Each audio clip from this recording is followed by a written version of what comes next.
Crooks, the Negro stable buck, had his bunk in the harness room, a little shed that leaned off the wall of the barn.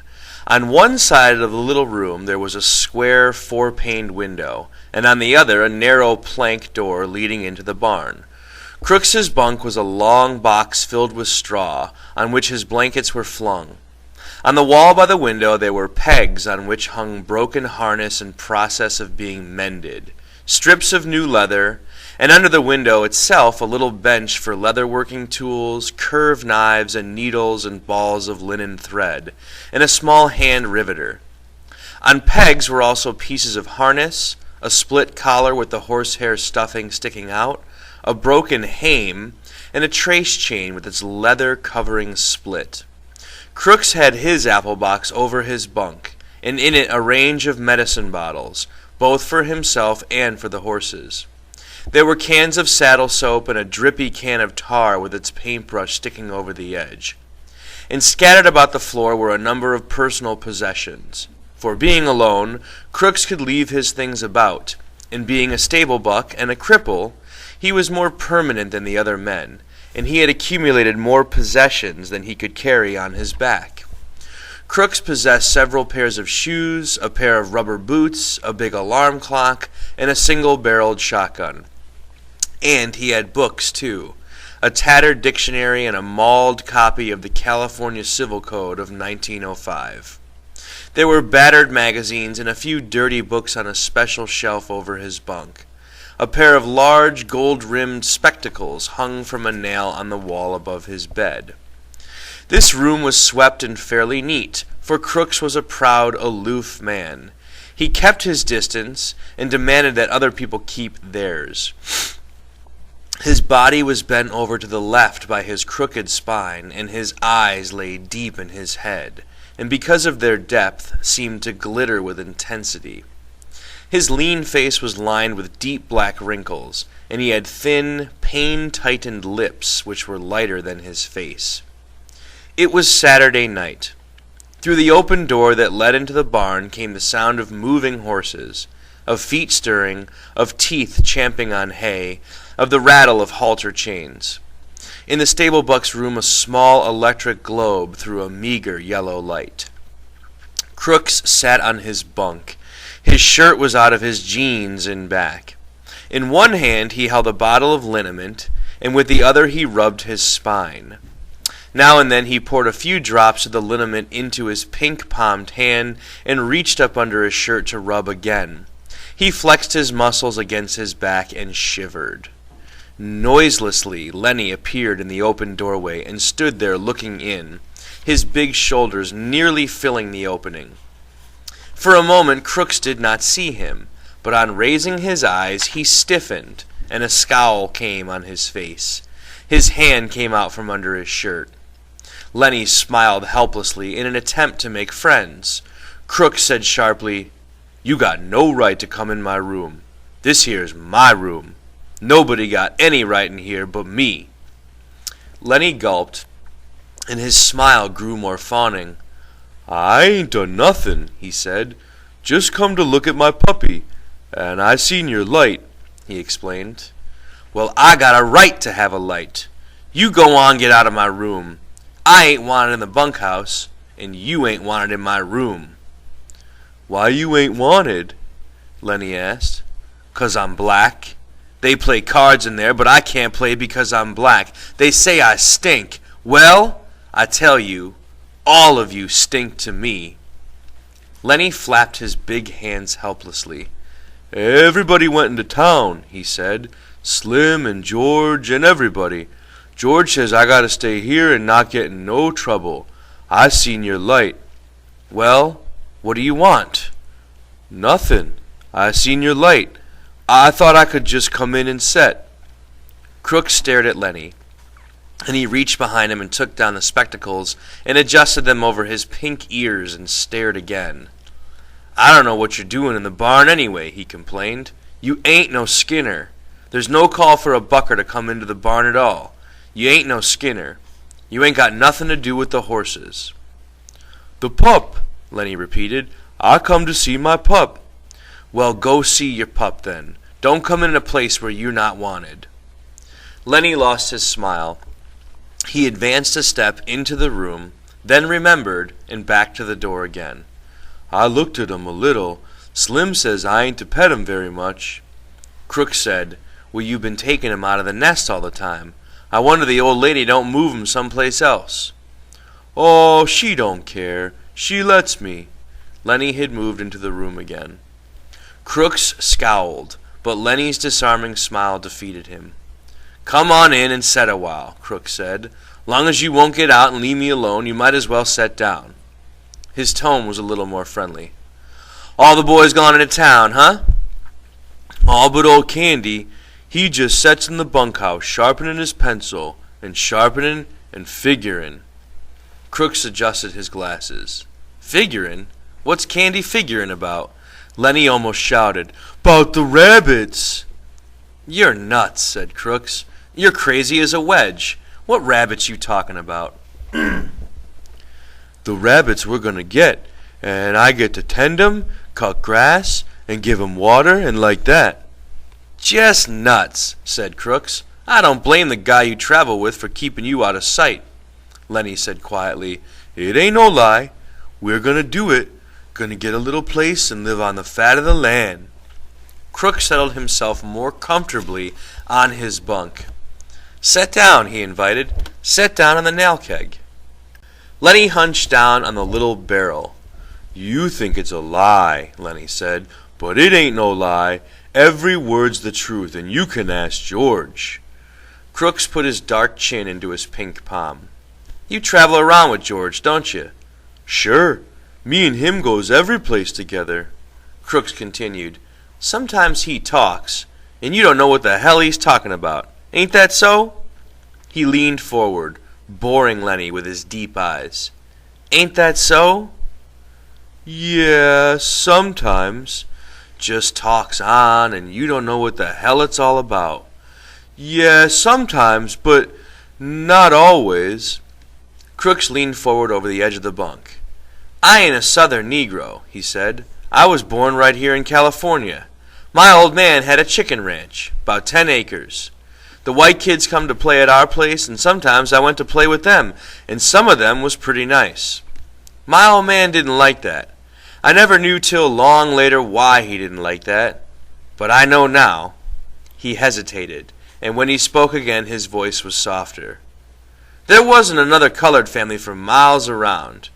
And now there ain't a colored man on this ranch, and there's just one family in Soledad." He laughed. "If I say something, why, it's just a ninja saying it." Lenny asked, "How long you think it'll be before them pups will be old enough to pet?" Crooks laughed again.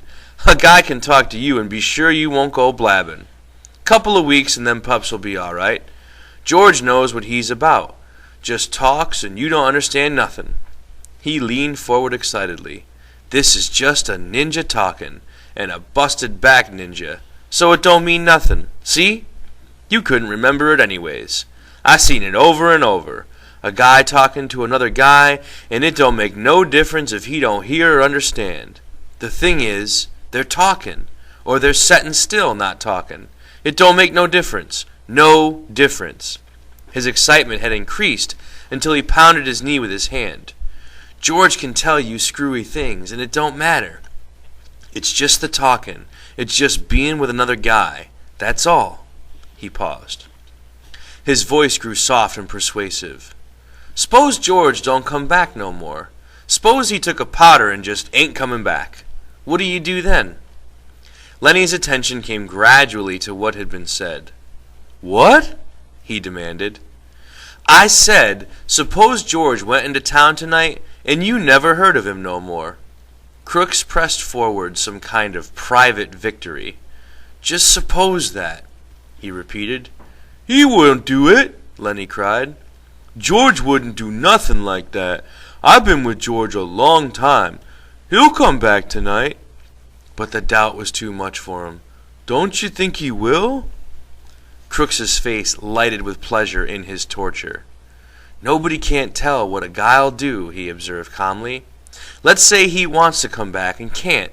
Suppose he gets killed or hurt so he can't come back. Lenny struggled to understand. "George won't do nothing like that," he repeated. "George is careful. He won't get hurt. He ain't never been hurt 'cause he's careful." "Well, just suppose he don't come back. What'll you do then?" Lenny's face wrinkled with apprehension. "I don't know. Say, what you doing anyways?" he cried. "This ain't true. George ain't got hurt." Crooks bored in on him. "Want me to tell you what'll happen? They'll take you to the booby hatch. They'll tie you up with a collar like a dog." Suddenly Lenny's eyes centered and grew quiet and mad. He stood up and walked dangerously toward Crooks. "Who hurt George?" he demanded. Crooks saw the danger as it approached him. He edged back on his bunk to get out of the way. "I was just supposing," he said. "George ain't hurt. He's all right. He'll be back all right." Lenny stood over him. "What you supposin' for? Ain't nobody gonna suppose no hurt to George." Crooks removed his glasses and wiped his eyes with his fingers. "Just set down," he said. "George ain't hurt." Lenny growled back to his seat on the nail keg. "Ain't nobody gonna talk no hurt to George," he grumbled. Crooks said gently, "Maybe you can see now. You got George. You know he's gonna come back. Suppose you didn't have nobody. Suppose you couldn't go into the bunkhouse and play rummy 'cause you was black. How'd you like that? Suppose you had to sit out here and read books. Sure, you could play horseshoes till it got dark, but then you gotta read books. Books ain't no good. A guy needs somebody to be near him." He whined. "A guy goes nuts if he ain't got nobody. Don't make no difference who the guy is, long's he's with you. I tell you," he cried, "I tell you, a guy gets too lonely and he gets sick." "George is gonna come back," Lenny reassured himself in a frightened voice. "Maybe George come back already. Maybe I better go see." Crooks said, "I didn't mean to scare you.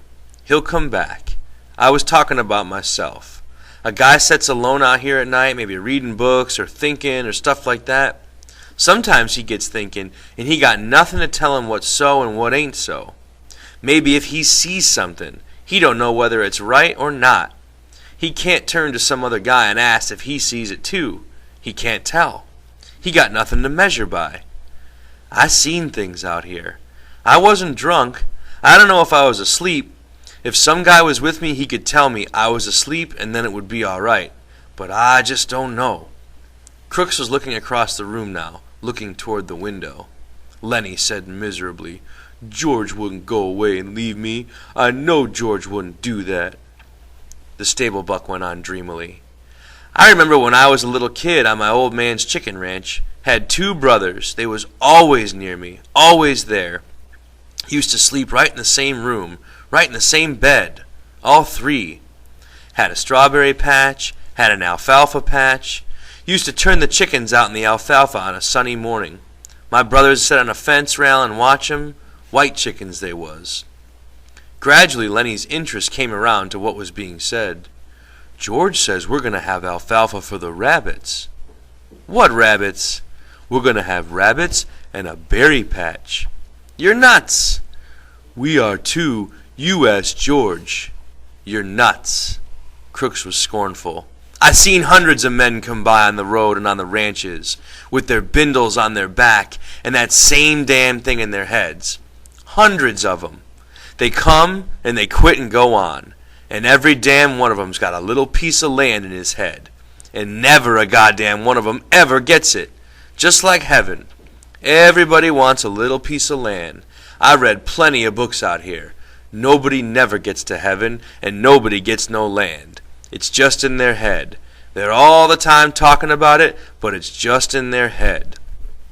He paused and looked toward the open door, for the horses were moving restlessly and the halter chains clinked. A horse whinnied. "I guess somebody's out there," Crooks said.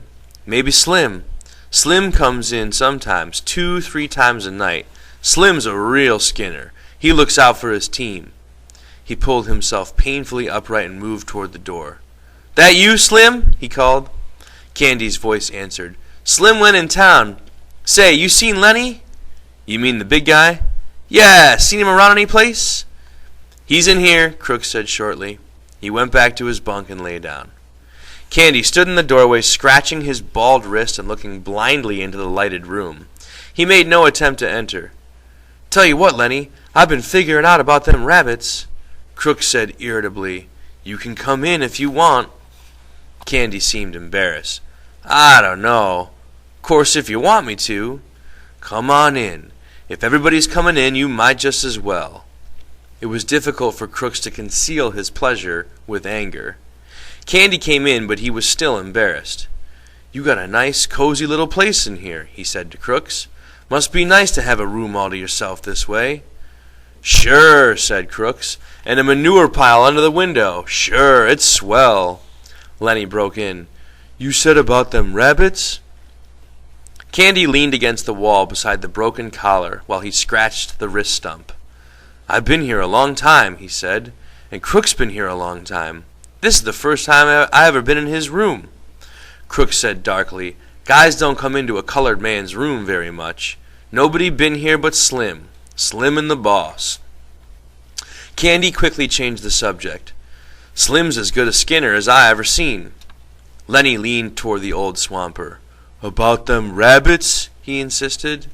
Candy smiled. "I got it figured out. We can make some money on them rabbits if we go about it right." "But I get to tend 'em," Lenny broke in. "George says I get to tend 'em. He promised." Crooks interrupted brutally. "You guys is just kidding yourself. You'll talk about it a hell of a lot, but you won't get no land. You'll be a swamper here till they take you out in a box. Hell, I seen too many guys. Lenny here'll quit and be on the road in 2-3 weeks. Seems like every guy got land in his head." Candy rubbed his cheek angrily. "You goddamn right we're gonna do it. George says we are. We got the money right now." "Yeah?" said Crooks. "And where's George now?" "In town in a whorehouse. That's where your money's going." "Jesus, I seen it happen too many times. I seen too many guys with land in their head. They never get none under their hand." Candy cried, "Sure, they all want it. Everybody wants a little bit of land, not much, just something that was his. Something he could live on, and there couldn't nobody throw him off it." "I never had none. I planted crops for damn near everybody in this state, but they wasn't my crops, and when I harvested 'em, it wasn't none of my harvest. But we gonna do it now, and don't make no mistake about that. George ain't got the money in town. That money's in the bank. Me and Lenny and George. We gonna have a room to ourself. We're going to have a dog and rabbits and chickens. We're going to have green corn and maybe a cow or a goat." He stopped, overwhelmed with his picture. Crooks asked, "You say you got the money?" "Damn right. We got most of it. Just a little bit more to get. Have it all in 1 month. George got the land all picked out, too." Crooks reached around and explored his spine with his hand. "I never seen a guy really do it," he said. "I seen guys nearly crazy with loneliness for land, but every time a whorehouse or a blackjack game took what it takes." He hesitated. "If you guys would want a hand to work for nothing, just as keep, why, I'd come and lend a hand. I ain't so crippled I can't work like a son of a bitch if I want to. Any you boys seen Curly?" They swung their heads toward the door. Looking in was Curly's wife. Her face was heavily made up. Her lips were slightly parted. She breathed strongly as though she had been running. "Curly ain't been here," Candy said sourly. She stood still in the doorway, smiling a little at them, rubbing the nails of one hand with the thumb and forefinger of the other, and her eyes traveled from one face to another. "They left all the weak ones here," she said finally. "Think I don't know where they all went? Even Curly. I know where they all went." Lenny watched her, fascinated, but Candy and Crooks were scowling down away from her eyes. Candy said, "Then if you know, why you want to ask us where Curly is at?" She regarded them amusedly. "Funny thing," she said. "If I catch any one man and he's alone, I get along fine with him. But just let 2 of the guys get together and you won't talk. Just nothing but mad." She dropped her fingers and put her hands on her hips. "You're all scared of each other, that's what. every one of you's is scared the rest is going to get something on you." After a pause, Crooks said, "Maybe you better go along to your own house now. We don't want no trouble." "Well, I ain't giving you no trouble. Think I don't like to talk to somebody every once in a while? Think I like to stick in that house all the time?" Candy laid the stump of his wrist on his knee and rubbed it gently with his hand. He said accusingly, "You got a husband. You got no call fooling around with other guys causing trouble." The girl flared up. "Sure, I got a husband. You all seen him. Swell guy, ain't he? Spends all his time saying what he's gonna do to guys he don't like. And he don't like nobody. Think I'm gonna stay in that 2x4 house and listen how Curly's gonna lead with his left twice and then bring in the old right cross? 1-2, he says. Just the old 1-2 and he'll go down." She paused and her face lost its sullenness and grew interested. "Say, what happened to Curly's hand?" There was an embarrassed silence. Candy stole a look at Lenny, then he coughed. "Why, Curly, he got his hand caught in a machine, ma'am. Bust his hand." She watched for a moment, and then she laughed. "Baloney! What you think you're selling me? Curly started something he didn't finish. Caught in a machine. Baloney! Why, he ain't give nobody the good old 1-2 since he got his hand bust. Who bust him?" Candy repeated sullenly, "Got caught in a machine." "All right," she said contemptuously. "All right, cover him up if you wanna. What do I care? You bindle bums think you're so damn good. What do you think I am, a kid? I tell you, I could have went with shows, not just one neither. And a guy told me he could put me in pictures."